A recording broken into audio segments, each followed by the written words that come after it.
From Central Indiana's #1 news source, this is Fox 59 Tonight. Good evening to you. Thanks for joining us here on Fox 59 Tonight. I'm Cameron Riddle. It is a good day here in the great city of Indianapolis. We want to thank you for downloading our new Fox 59 Smart TV app on your Roku, Fire TV, and on your Apple TV. And if you're watching us on YouTube, make sure you hit the subscribe button so you never miss any of the conversations that we're having every night at 8 o'clock right here on Fox 59 Tonight. Got a special guest in the studio with me today, Larry Smith from Fathers and Family Center. He's honestly one of the people that I can just call and say, Larry, what do you have going on? Come talk to me.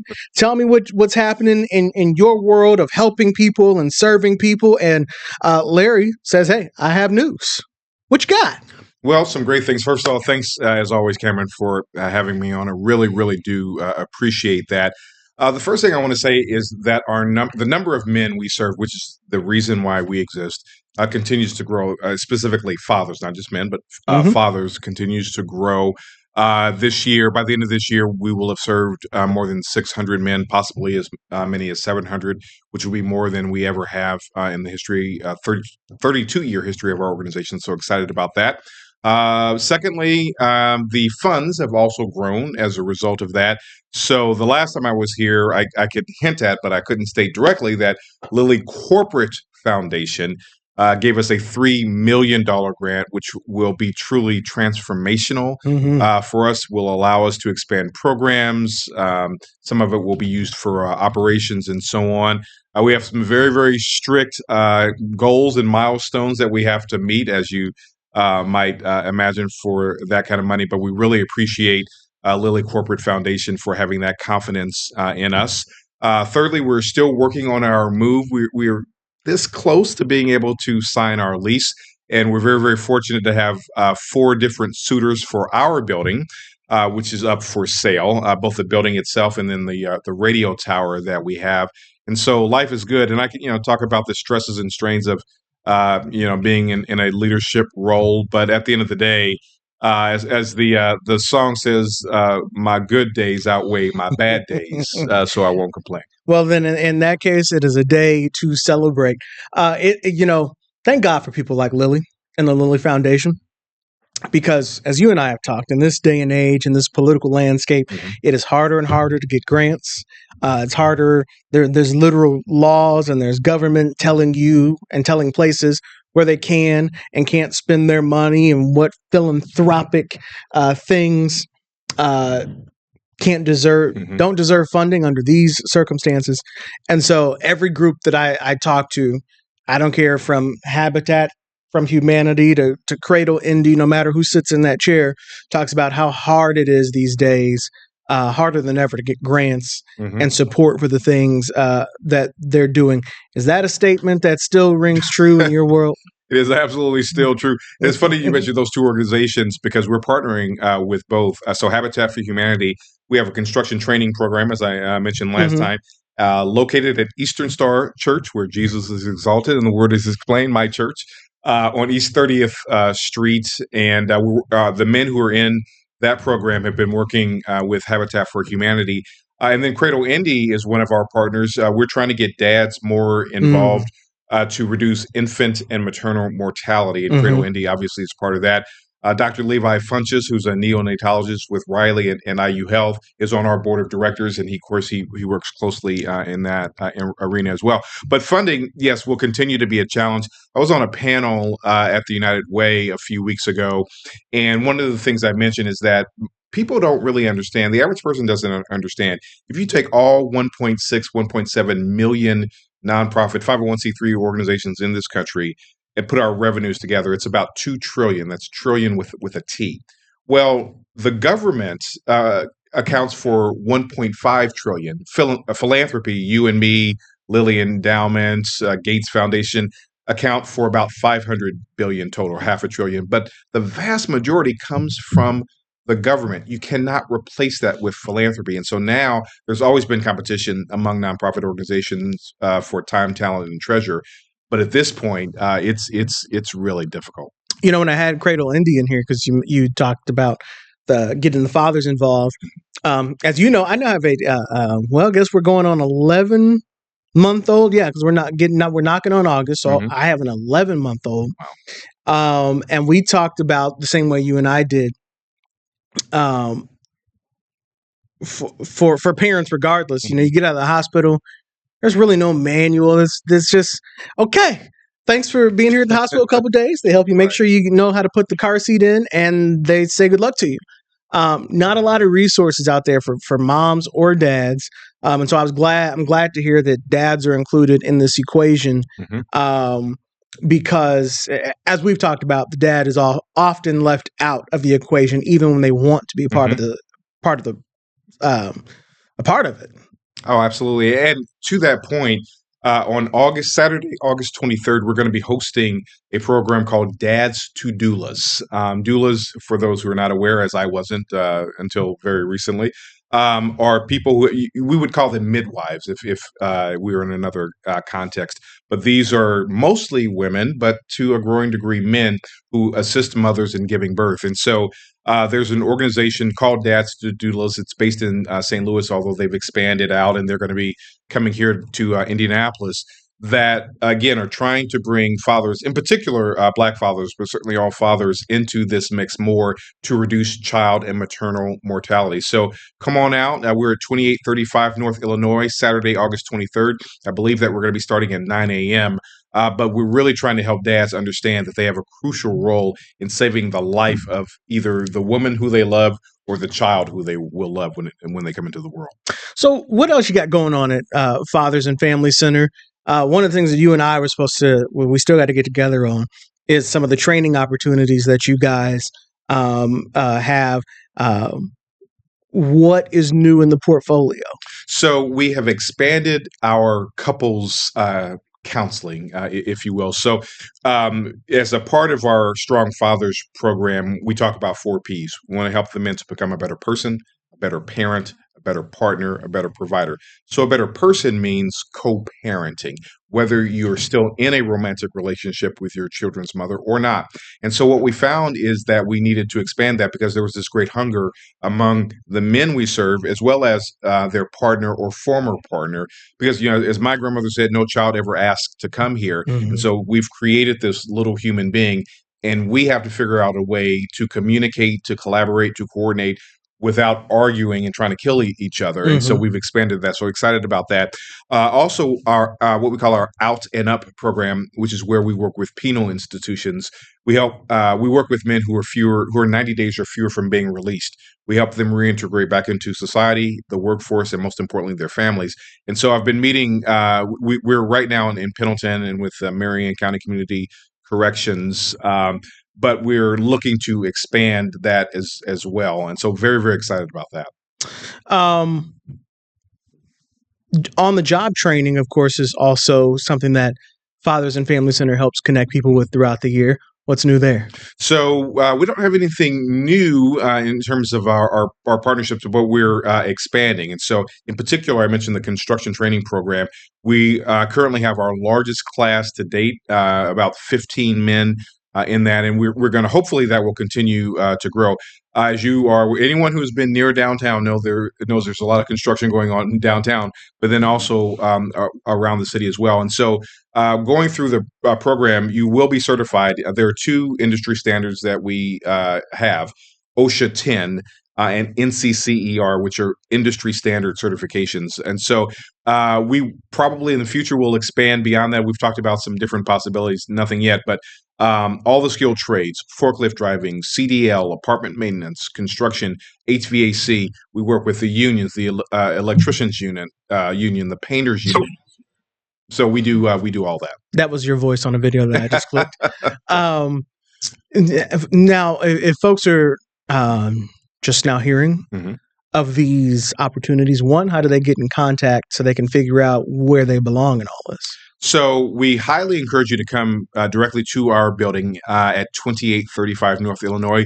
You cannot miss us. We are just north of Ivy Tech's campus. You can literally throw a rock and hit us from Ivy Tech, so 2835 North Illinois. Or I heard, Cameron, there's something called the internet, so you can go on ffcindiana.org, Fathers and Family Center, ffcindiana.org. Sign up, come to orientation. We'll tell you what to expect in our 3-week Strong Fathers program. And we encourage people to do that. And there's the website right there.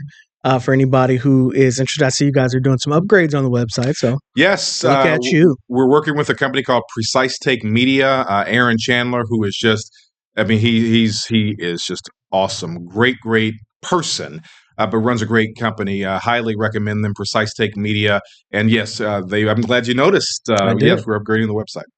I did that, and that is ffcindiana.org, ffcindiana.org.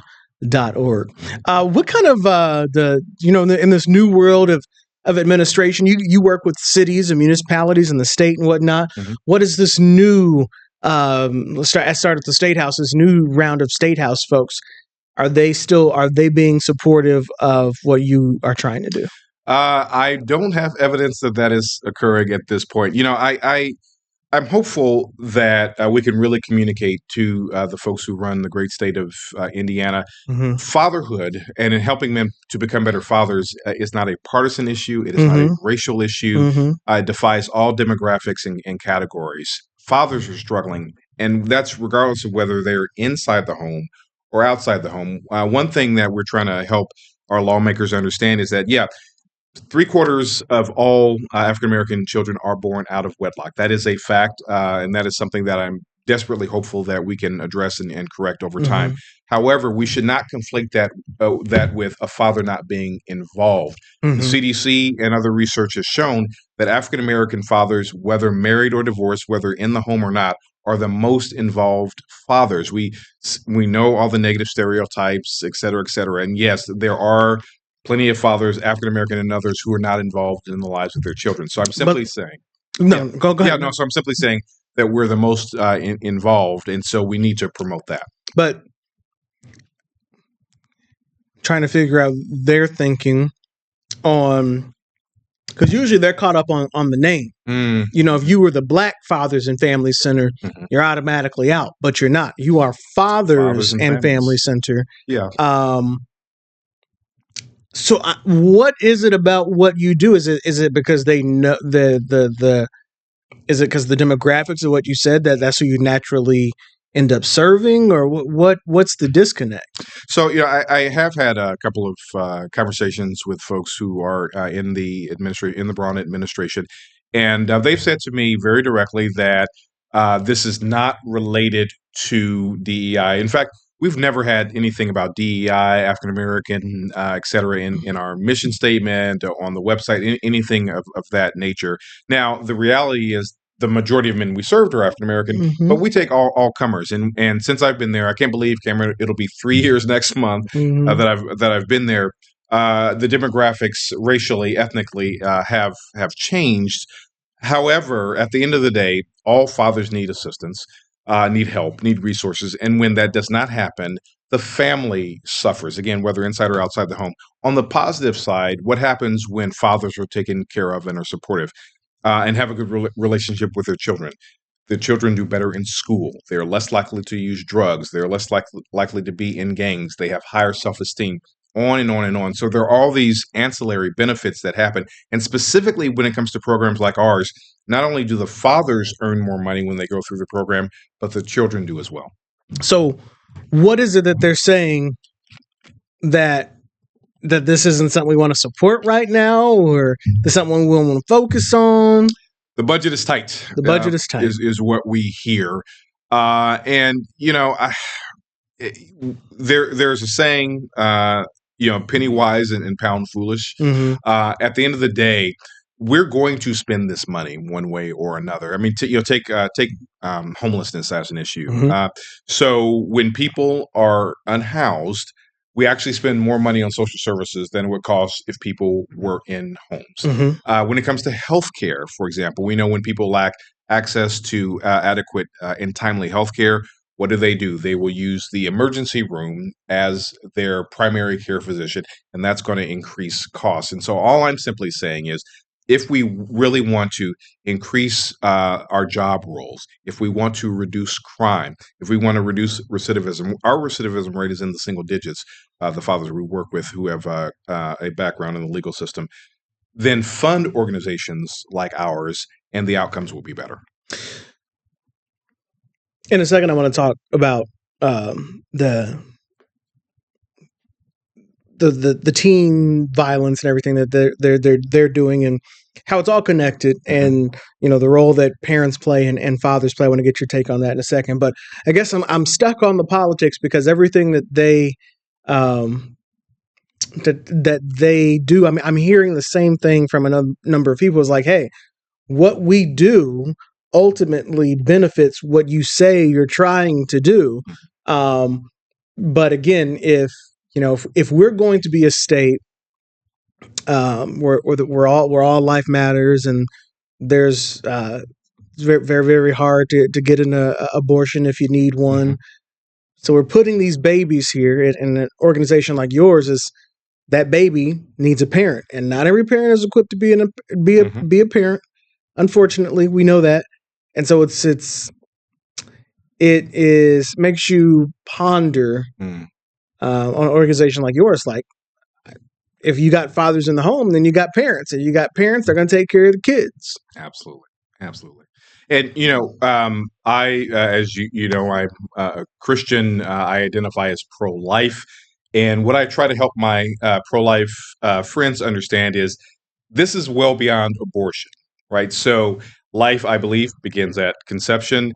But the question that I would have is, does a fetus have more rights, or is somehow to be favored over someone who's been born and is 9 months old or 90 years old? If you're going to be pro-life, don't just stop at before we escape the birth canal. Right. It's the policies that you put in place and support after you leave the birth canal, I would argue. Right, and that was the point that I was getting at. If that's what we're going to do, we want to be pro-life, then you have to have the programs to support that. Be that Fathers and Family Center, or making sure that the kids have a meal, or have a way to school, or have money. Have their school have money.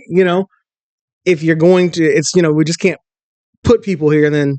Good luck to you. Absolutely. As Jesus said, what you have done unto the least of these, you have done unto me. And so for me, and actually, let me clarify and be clear, we are not a faith-based organization. We take anyone from any faith or from no faith. So I want to be clear about that. So I'm speaking personally here, but from my perspective, yes, if we were truly going to be people of faith, or even just people of goodwill, we need to ensure that people are taken care of after they're in the birth canal. And I can hear people say, well, a handout. No, it is not a handout. It is a hand up.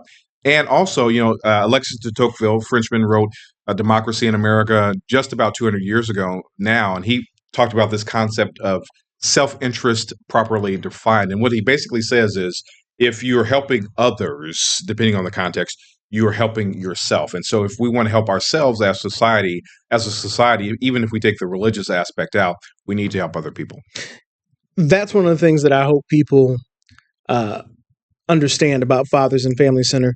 Of all the organizations and things that are out there, yours is one that is quite wide-ranging, and correct me if I'm wrong. I think you're even doing something outside of Marion County now. We're desperately attempting to do so, and so hopefully the next time, if you'll have me on here, if I hadn't screwed this up, we'll be able to talk about how we've moved outside of Marion County. And that's the point, that it's this isn't an organization for a specific zip code, a certain age, a certain type of dad, a dad of a certain color. Right. It is dad. Absolutely. And not even just biological. As we've talked about, their dads come in many different ways, but when you get that, you can get that responsibility in many different ways. But once you get that responsibility, you're serving everybody who knocks on your door. Yeah, my running joke is I am not Maury Povich, right? So if you come to us and say you're the dad, as far as we're concerned, we're the dad. Yeah. We know some of them are grandfathers, some of them are uncles, some of them are big brothers, some of them don't have a biological tie at all. Again, stepdads and so on. But we're if you are in that role, we're going to help you. That's the bottom line. All right, we're going to take a quick break here, and we'll come back with more of Fox 59 tonight. We'll be right back.